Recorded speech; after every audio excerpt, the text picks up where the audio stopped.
naman yung charges kay Senator Marcoleta. Bakit?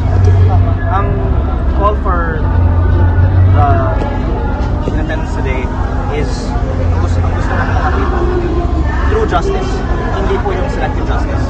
And with due respect to those who are working on various cases, maganda kung ipakita natin hindi lang yung mga nagpapa-investiga ng flood control scandal ang kasuhan, kung hindi pati yung mga kakampi.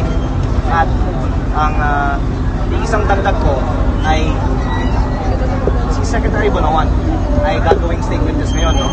At ang kanyang testimonya ay ay gagamitin para idawit ang pilihan. Pero sa Cabral files na pag-usapan na natin noon, nandoon po ang listahan ng mga nagbigay ng insertions through Secretary Bonoan na in-encode lang ng office ni Yusek Cabral.